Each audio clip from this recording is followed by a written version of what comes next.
بسم اللہ الرحمن الرحیم۔ السلام علیکم۔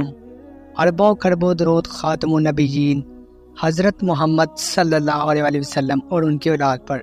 دعا ہے اللہ تعالیٰ میری اور آپ سب کی مغفرت فرمائے۔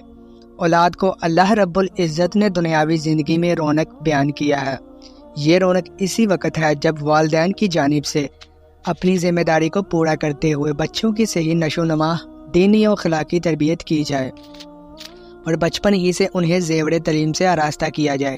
اسی لیے فلاح انسانیت کی مذہب اسلام میں جہاں والدین کی حقوق کو بیان کیا گیا ہے اور اولاد کو والدین کی فرما برداری کی ترغیب دی گئی ہے، وہاں والدین کو اولاد کی بہترین تربیت کا بھی حکم دیا گیا ہے۔ اسی لیے ضروری ہے کہ ماں باپ دونوں کو اولاد سے، خواہ وہ بیٹے ہو یا بیٹیاں، بلا تفریق محبت کرتے ہوئے ان کے حقوق ادا کرنے چاہیے، بلکہ ہر معاملے کی طرح اولاد کی پرورش اور تربیت کے معاملے میں بھی قرآن مجید، فرقان حمید کی روشن تعلیمات اور احادیث نبوی صلی اللہ علیہ وسلم سے رہنمائی حاصل کرنی چاہیے۔ اولاد کی تربیت کے بارے میں حدیث نبوی ہے کہ کسی باپ کی طرف سے اس کے بیٹے کے لیے سب سے بہتر تحفہ یہ ہے کہ وہ اس کی اچھی تربیت کریں۔ حضرت لقمان حکیم نے جو وصیت اپنے بیٹے کو کی تھی، اللہ جل شانہ اسے قرآن کریم میں بیان فرماتے ہیں کہ حضرت لقمان نے اپنے بیٹے کو نصیحت کرتے ہوئے کہا، اے بیٹے، اللہ کا شریک نہ ٹھہرانا، بے شک شرک بڑا بھاری ظلم ہے۔ حضرت لقمان نے آگے فرمایا، اے میرے بیٹے، اگر کوئی عمل رائی کے دانے کے برابر ہو تو بھی اسے معمولی نہ سمجھنا، وہ عمل کسی پتھر میں ہو یا آسمانوں میں ہو یا پھر زمین کے اندر، زمین کی تہہ میں چھپا ہوا ہو، اللہ تبارک و تعالیٰ اسے ظاہر فرمائیں گے۔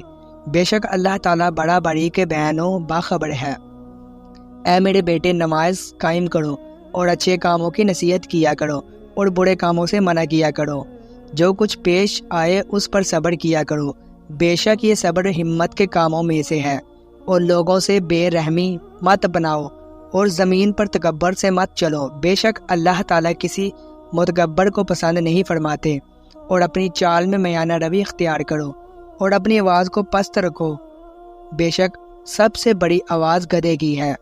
اس آیت مبارکہ میں اللہ تعالیٰ نے حضرت لقمان حکیم کی دانائی و حکمت والی نصیحتیں جو انہوں نے اپنے فرزند سے کی، انہیں بیان فرما کر چند باتوں کی طرف رہنمائی فرمائی ہے کہ حضرت لقمان نے اپنے بیٹے کو اس کے نام سے نہیں پکارا، بلکہ اے میرے بیٹے کہہ کر پکارا ہے، جس سے معلوم ہوتا ہے کہ نام لینے سے محبت کا وہ اظہار نہیں ہوتا جو اے میرے بیٹے کہنے سے ہوتا ہے۔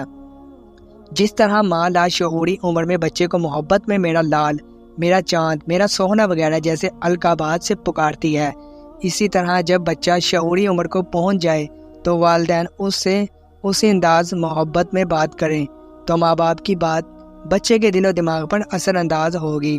سب سے پہلی نصیحت جو حضرت لقمان نے اپنے بیٹے کو کی وہ توحید باری تعالیٰ سے متعلق تھی۔ میرے بیٹے، اللہ کے ساتھ کسی کو شریک نہ ٹھہرانا۔ اس سے بھی معلوم ہوا کہ بچے کو سب سے پہلے دینی عقائد و افکار کی تعلیم دینی چاہیے تاکہ بڑا ہو کر وہ ایک اچھا مسلمان بنے، کیونکہ اس کے عقائد جب صحیح ہوں گے تو اعمال بھی انشاءاللہ صحیح ہوں گے، اور اگر عقائد قرآن و سنت سے متصادم ہوئے تو یہ یقین نہیں کیا جا سکتا کہ راست اعمال کرے گا۔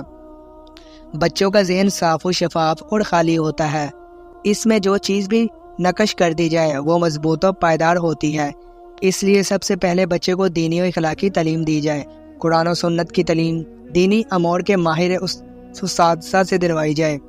ہمارے معاشرے کا ایک المیہ یہ بھی ہے کہ جسمانی تکلیف، مثلا دانت میں درد ہو تو ہم دانت کے ڈاکٹر کے پاس جاتے ہیں، دل کا مسئلہ ہو تو ہارٹ اسپیشلسٹ کے پاس جاتے ہیں، لیکن جب علم قرآن کریم و احادیث نبوی کا معاملہ پیش آتا ہے تو ہم ایک مستند عالم دین کو چھوڑ کر غیر عالم کے پاس جاتے ہیں، جس سے اکثر بگاڑ پیدا ہوتا ہے۔ آگے حضرت لقمان نے اپنے بیٹے سے کہا، میرے بیٹے، عمل رائی کے دانے کے برابر بھی ہو تو روز محشر اللہ تعالیٰ اسے تمہارے سامنے لے آئیں گے، یعنی کوئی عمل خواہ وہ اچھا ہو یا برا، اسے معمولی مت سمجھنا کہ روز محشر تمہیں اس کا سامنا کرنا پڑے۔ اگر عمل صالح ہے تو وہ تمہارے لیے روز محشر مفید ثابت ہوگا، اور اگر ہو سکتا ہے کہ جسے تم معمولی سمجھو روز محشر وہی تمہاری شفاعت کا سبب بن جائے، اور اگر وہ عمل طالع بڑھ ہے تو تم بروز حشر اسے چھپا نہ پاؤ گے۔ اللہ تعالیٰ اس عمل کو جسے تم معمولی سمجھ رہے ہوں گے تمہارے سامنے ظاہر کر دیں گے اور وہاں انکار کی گنجائش نہ ہوگی۔ حضرت لقمان مزید فرماتے ہیں اے میرے بیٹے نماز قائم کرو اور اچھے کاموں کی تلقین کیا کرو، برے کاموں سے منع کیا کرو۔ حضرت لقمان کے اس فرمان میں 3 امر ہیں۔ یہ کہ نماز قائم کرو، نماز ہر شریعت میں رہی ہے، اس کی کیفیت و ہیبت میں تبدیلی واقع ہوتی رہی، پھر نماز کے ذریعے اللہ کی مدد حاصل کی جا سکتی ہے، جیسا کہ قرآن کریم میں حق تعالیٰ نے فرمایا اللہ کی مدد چاہو نماز اور صبر کے ذریعے سے۔ اسی طرح نماز جسم و روح کے لیے باعث سکون و راحت ہے، اور ایک مسلمان نماز کو صرف اللہ کا حکم سمجھ کر پڑھ رہے تو اس سے مالک حقیقی راضی ہوگا، اور جب مالک راضی ہوتا ہے تو بندہ بڑے انعامات کی بارش کرتا ہے۔ یہ کہ اچھے کاموں کا حکم کرو، ایک شخص دوسرے کو جب اچھائی کا حکم دے گا تو امر ہے کہ اول وہ خود بھی اچھا کام کرے گا۔ یہ کہ برائی سے منع کرنا، بلا شبہ برائی سے منع کرنا بھی اسی وقت ممکن ہے جب بندہ خود برائی سے باز رہے۔ اگر ویڈیو پسند آئے تو ویڈیو کو ضرور شیئر کیجیے، صدقہ جاریہ۔